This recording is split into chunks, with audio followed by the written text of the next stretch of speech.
ഇതാ കവുങ്ങൊന്നും നല്ല 2-3 കവുങ്ങ് കൂടെ വലിച്ചു കീറിയിട്ടിരിക്കുന്നതാ. തറേ തോമസിൻ്റെ പറമ്പിലാണ് ആ പരാക്രമം കാണിച്ചേക്കുന്നത്. ചെറുപുഴ പഞ്ചായത്തിലെ ഇടക്കോളനിയിൽ കാട്ടാനയിറങ്ങി വ്യാപകമായി കൃഷി നശിപ്പിച്ചു. ഈ വാർത്ത നിങ്ങൾക്കായി അവതരിപ്പിക്കുന്നത് trust overseas education Cherupuzha, head office Kochi. എല്ലാം അടക്കമുള്ള കവുങ്ങുകളാണ്. കാരണം ഒരു കർഷകൻ്റെ ജീവിതത്തിൽ ഇത്രയൊക്കെ ഇങ്ങനെയൊക്കെ ദ്രോഹം ചെയ്യാന്ന് പറഞ്ഞാൽ ഒരാളെങ്ങനെ കൃഷി ചെയ്ത് ഇവിടെ ജീവിക്കും? ഇപ്പോൾ ഈ റവന്യൂ ഭൂമിയിൽ ജനങ്ങളില്ലാന്നുണ്ടെങ്കിൽ ഇപ്പോൾ ഇടവരമ്പിൽ കയറിയ പോലെ തന്നെ അതിനു മുമ്പ് ഈ 2023 8 പ്രാവശ്യമൊക്കെ പുഴ കടന്ന് അക്കരെ ആന കയറിയിട്ടുണ്ട്. ഇതല്ലേ ഈ പറമ്പ് മൊത്തം ഇതാ നടന്നിട്ടുണ്ട്. അപ്പോൾ ഇത് ഒന്നിൽ കൂടുതൽ ആനകളുണ്ടെന്നുള്ളതാണ് നമ്മുടെ നിഗമനം. സോളാർ വേലിയോട് ഇരുമ്പ് തൂൺ ചവിട്ടി വളച്ചതിന് ശേഷമാണ് കാട്ടാനകൾ കൃഷിയിടത്തിലിറങ്ങിയത്. വെള്ളിയാഴ്ച രാത്രി 11 മണിയോടെയാണ് സംഭവം. തറയിൽ തോമസ്, തറയിൽ ഷാജി എന്നിവരുടെ കമുക്, തെങ്ങ് എന്നിവ വ്യാപകമായി നശിപ്പിച്ചു. ഏതു നിമിഷവും ആനയെത്തി ആക്രമിക്കുമെന്ന സ്ഥിതിയാണ് നിലവിലുള്ളതെന്ന് പ്രദേശവാസികൾ പറയുന്നു. ഞാൻ ഇടക്കോളനിയിൽ നിന്ന് വിജേഷ് വർഗീസാണ്. ഇന്നലെ രാത്രി ഏകദേശം ഒരു 11 മണിക്ക് ശേഷം ആന ഇറങ്ങിയിട്ട് നശിപ്പിച്ച ഭാഗങ്ങളാണ് ഈ കാണുന്നത്. ഇത് തറയിൽ തോമസ് എന്ന് പറയുന്ന ആളുടെ വളപ്പിലാണ് ഇത് സംഭവം. ഇവിടെയുള്ള കവുങ്ങ് അത്യാവശ്യം നല്ല രീതിയിൽ തന്നെ നശിപ്പിച്ചിട്ടുണ്ട്. നമ്മളിവിടെ ഇപ്പോൾ അധികാരികൾക്ക് എല്ലാവർക്കും വർഷങ്ങളായിട്ട് പരാതി കൊടുത്തുകൊണ്ടിരിക്കുന്നതാണ്. ഇതുവരെ യാതൊരുവിധ സംരക്ഷണവും നമുക്ക് കിട്ടിയിട്ടില്ല. ആകെ ഫെൻസിങ് വേലി മാത്രമാണ് ഇവിടെ ഉള്ളത്. ആ ഫെൻസിങ് വേലിക്ക് ഇപ്പം മഴക്കാലമായതുകൊണ്ട് 150 വോൾട്ടിൻ്റെ ഒരു ബാറ്ററിയും ഏതാണ്ട് ഒരു 105 വോൾട്ടിൻ്റെ ഒരു സോളാർ പാനലുമാണ് ഇവിടെ വെച്ചിരിക്കുന്നത്. അതുകൊണ്ട് നമുക്ക് മഴക്കാലം ആകുമ്പോഴത്തേക്കും അതിന് ചാർജ് ശരിയായിട്ട് വരുന്നില്ല. അപ്പോൾ അതുകൊണ്ട് ശരിയായ പവറില്ല എർത്തിന്.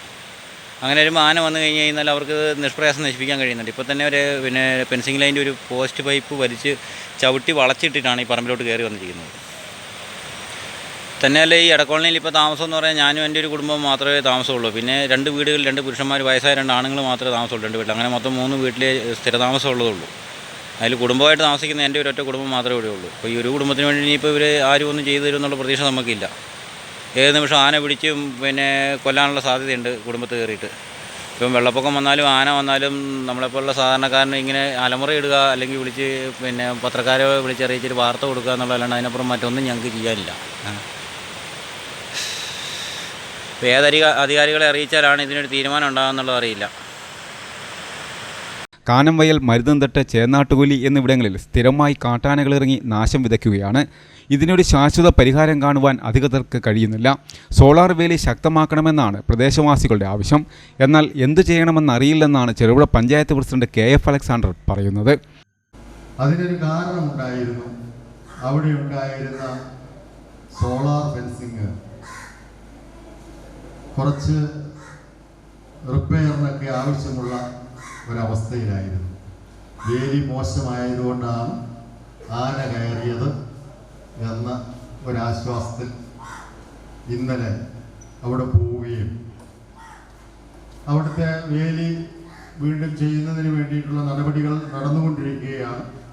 അത് അതിവേഗം പൂർത്തിയാകും എന്ന് അവരോട് ആശ്വാസവാക്കുകൾ പറഞ്ഞിട്ട് പോരുകയും ചെയ്തു. അപ്പോൾ വളരെ ഭംഗിയായി വേലി മെയിൻറ്റെയിൻ ചെയ്തുകൊണ്ടിരിക്കുന്ന ഒരു ഭാഗത്തു നിന്ന് ഇന്ന് രാവിലെ 6 മണിയായപ്പോൾ ഫോൺ വന്നു, ആന കയറിയിട്ടുണ്ട്, 2 ആളുടെ കൃഷിയിടങ്ങൾ മുഴുവൻ താറുമാറാക്കിയിട്ടുണ്ട്. എന്താണ് ചെയ്യേണ്ടതെന്ന് അറിയത്തില്ലാത്ത ഒരു സാഹചര്യമാണ്. വളരെ ആത്മാർത്ഥമായി പറയുകയാണ്, എന്താണ് ചെയ്യേണ്ടതെന്ന് അറിയത്തില്ലാത്ത സാഹചര്യം. ലക്ഷക്കണക്കിന് രൂപ പഞ്ചായത്ത് ഓരോ വർഷവും സോളാർ ഫെൻസിങ്ങിന് വേണ്ടി ചെലവഴിക്കുന്നു.